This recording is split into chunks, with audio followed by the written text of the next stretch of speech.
Lesson 1. In a fragile democracy, fascism can easily find its way to the top. History is our best teacher. For this reason, we always have to look back and analyze. So let's see how fascism rose to power to begin with. Mussolini once stated that taking hold of power is like plucking a live chicken. Do it as quietly as possible, without anyone noticing. Such extreme political parties don't just get elected one day and do away with their opponents. Rather, they abide by the democratic rules at first. A perfect example of this would be Hitler. Nowadays, we can see the same happening in Turkey, with its leader Erdogan. Fascism, like other similar doctrines, often addresses the anxieties of people. It creates a movement under the leader's protective wings. And because people will always look for someone to blame their frustrations on, fascism can always find its way back. According to The Economist's Democracy Index, we're experiencing a decline in democracy's health in 70 countries. Existing politicians, corruption, high unemployment, and frustration can make people lose faith in our current system.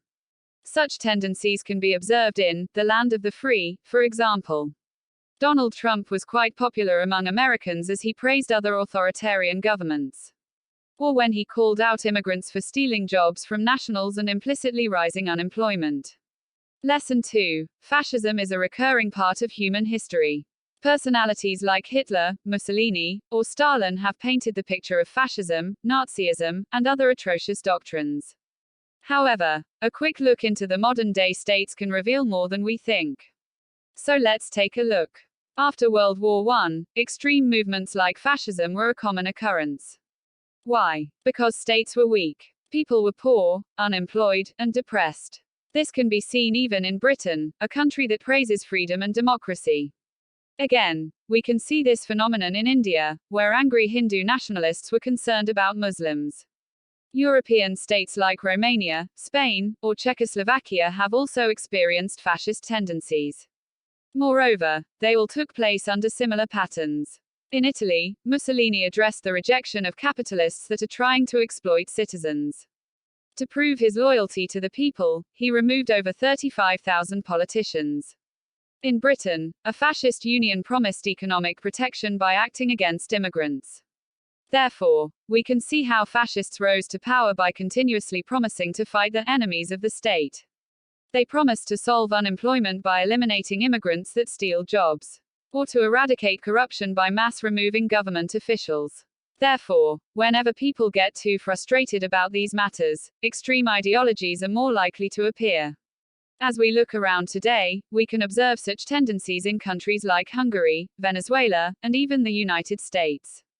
Lesson 3. Democracy's advocates should be aware of its fragility and work towards preserving it. Now we know how fascism looks like and how it can infiltrate even the finest layers of democracy. So we have to look for ways to prevent that from happening.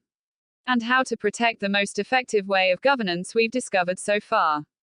The wisdom of crowds may be real, but their frustration sure isn't a legitimate reason to abolish democracy.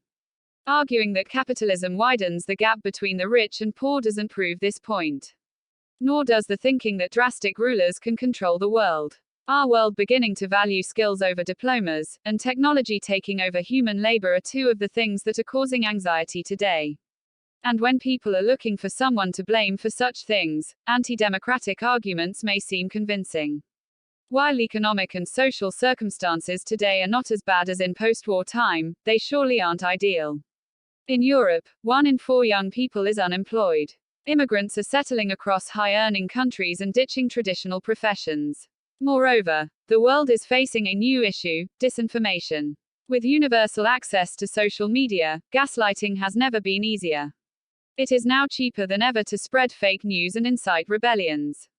All because no one can differentiate between sources anymore.